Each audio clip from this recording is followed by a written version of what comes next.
Le cardinal Lavigerie, un géant de l'apostolat, suite. Les Attaf, la Kabylie. Une autre œuvre allait prendre maintenant son essor et susciter chez le fondateur et les pères un grand espoir, le village chrétien des Attaf. À la fin de 1869, Monseigneur Lavigerie avait acheté de vastes terrains dans la plaine du Chélif pour l'établissement futur de ses orphelins lors de leur mariage. Il y avait fait construire des maisons, une église, chacun aurait sa modeste habitation et un lot de terrain. Là, il pourrait vivre et prospérer. Un poste de père fut donc établi sous le nom de Saint Cyprien des Attaf, et les missionnaires devaient, en plus de leur ministère auprès des Arabes chrétiens, visiter toutes les tribus voisines. Mais l'œuvre de conquête devait se poursuivre auprès des Kabyles, et pour cela, on ne pouvait se contenter de recevoir des orphelins. Il fallait pénétrer la Kabylie. La Kabylie est un vaste massif montagneux qui commence à 80 km d'Alger et, sur une surface restreinte qui suffirait à peine pour nourrir 50 000 Européens, compte cependant près de 500 000 âmes. Ces Kabyles, race entièrement différente des Arabes, par la race, le caractère, la langue, ont été conquis par eux et en sont demeurés les ennemis. Jadis chrétiens et islamisés de force, ils avaient donné à l'archevêque missionnaire plus d'espoir de conversion que les Arabes.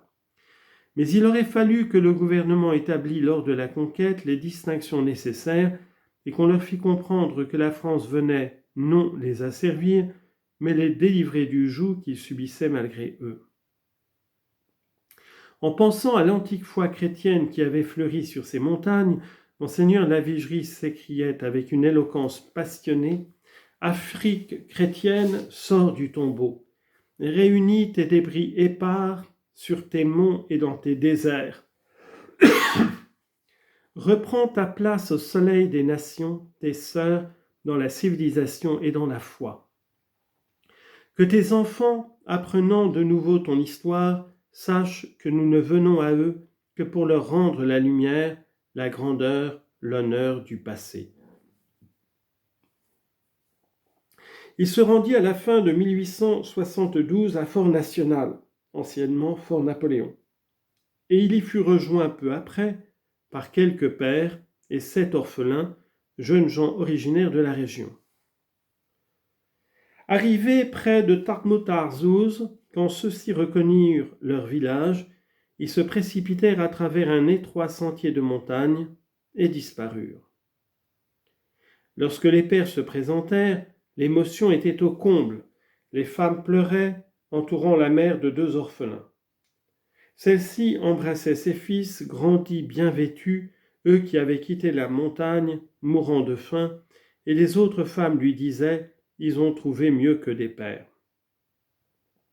Monseigneur Lavigerie, revêtu de son grand costume épiscopal, fut reçu par la Djemara, assemblée municipale des indigènes, avec les plus grandes marques de déférence et de respect. « Moi qui suis vieux, lui dit l'un d'entre eux, je mourrai musulman, mais nos fils que voilà et leurs compagnons pourront bien prendre ta route. » Il fut décidé que 3 pères s'établiraient à Tartmouth-Arzouz dans un gourbi indigène. Quand en moins d'1 heure, écrit l'un d'eux, le propriétaire eut enlevé du logis quelques jarres d'huile, quelques outres de figues, une pierre à broyer l'orge, son déménagement fut fait. Ce fut alors à nous de prendre possession de notre pauvre cabane, vieille, noire, enfumée, avec un trou au milieu pour la cuisine et la porte pour toute ouverture. Nous aspergeâmes d'eau bénite cette demeure où Dieu allait descendre. On installa une planche sur 2 pieux en terre, on y plaça la pierre sacrée, ce fut l'autel. Nous pûmes célébrer le lendemain. Dès cet heureux lendemain, nous eûmes des malades à soigner et 3 élèves à nourrir. Quelque temps après, avisant, à côté du gourbi, un amas de décombres, nous les déblayâmes de nos mains et nous en fîmes à nous trois un petit réduit de 3 mètres de long sur 1,5 mètre de large, où nous pûmes conserver le très saint sacrement. L'archevêque suivit de près la fondation commencée.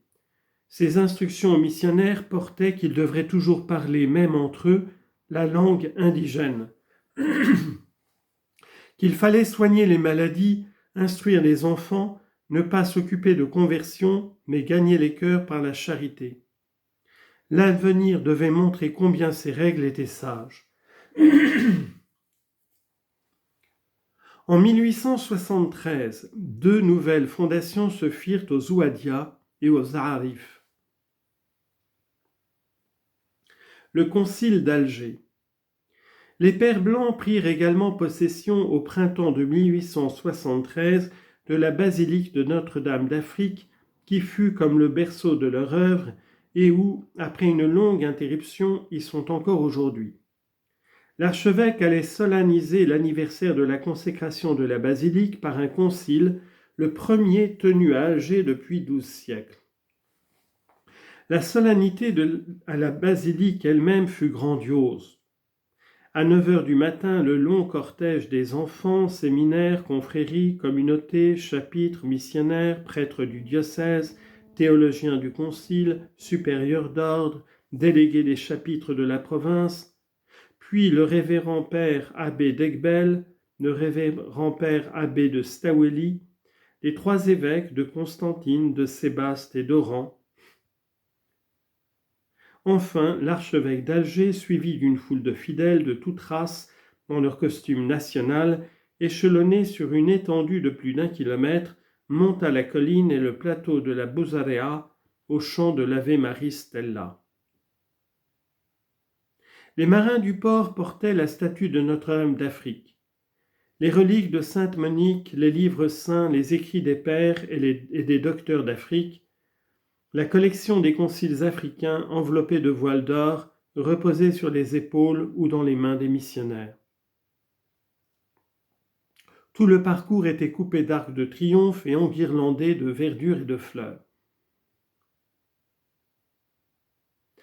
Le concile provincial dura plus d'1 mois. L'archevêque en écrivit longuement à son ami Monseigneur Bourret, devenu évêque de Rodez, et il lui dit sa joie d'avoir pu réaliser ce travail et d'avoir fait condamner toutes les erreurs modernes, enfin de penser qu'ainsi il était plus prêt désormais à paraître devant Dieu et à lui rendre compte de ses actes. Le concile d'Alger avait été en réalité toute son œuvre. Monseigneur Robert pouvait écrire ces mots, c'est à lui qu'en sont dues la préparation, l'organisation et la rédaction. Il y passa les jours et les nuits. J'ai été témoin de ce travail, il était au-dessus des forces humaines.